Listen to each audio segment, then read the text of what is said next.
Hello, my name is Steve Gerhardt, and this is the Unagi Observer. This week's episode is very, shall we say, sort of opinion-based.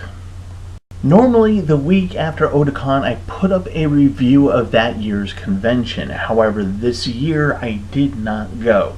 No bad reasons for not going. It was just early on last year, I knew I would not be able to attend. But I did pay attention to alerts, comments, and the guidebook as the convention went on.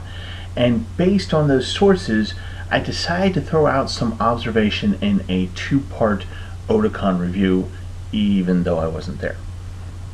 As the title suggests, I approached Otakon from the outside looking in, getting a feel for what happened. Now, because I wasn't actually there, I might get some observations wrong considering what I was actually looking at. Now, if I do, I apologize in advance, and if you wish to correct me in a positive manner in the comments, please by all means do so. Just don't be a jerk or a troll about it. While there were a lot of things that people were very happy about and had a good time, there appears to be quite a few things that did not go well that are concerning. Starting off, the guidebook was not fully descriptive, nor did it stay up to date and be as informative as it should have been. Second, there were, it looks like, 4 major panel and or autograph events that were canceled or somehow screwed up.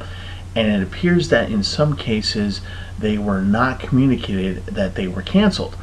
And there's a case of a smaller but popular panel that was listed, but the panelist didn't know that he was supposed to do the panel. Very odd. The third problem appears to be an absence of industry and anime-related booths in the dealer's room. This is sort of troubling to me because the dealer room is supposed to be a big deal in any convention. Also, I think that too many people are giving Otakon a pass on this, and I'll explain in the next video.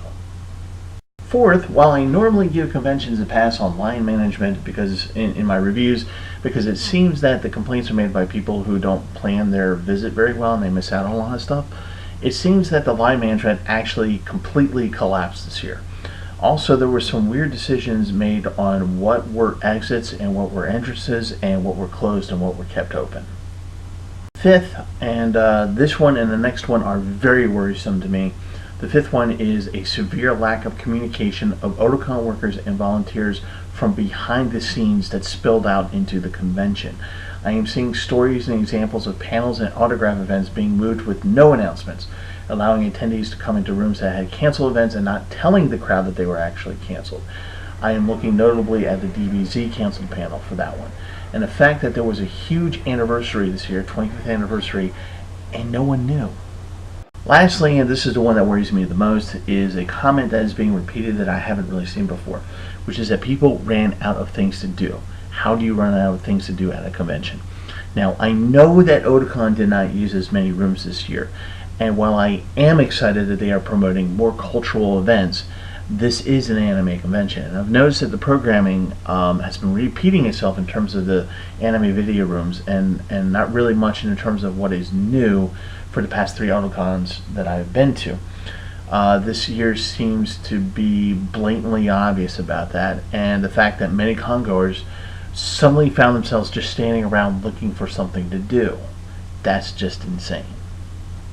Okay, now that I realize that there were other things that did or did not happen, as the case may be, that were upsetting to the attendees this year, and I did not touch on them, I listed what seemed to be, to me, the most repeated complaints. Again, I'm not saying that from what I see from the sidelines here that Otakon 2018 was horrible, but that there are some worrying things going on.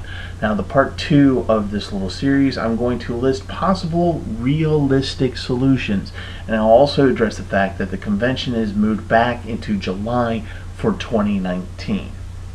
And that is it for this week. My name is Steve Gerhardt. This is the Unagi Observer, and as always, thank you so much for watching, and I will see you all next time.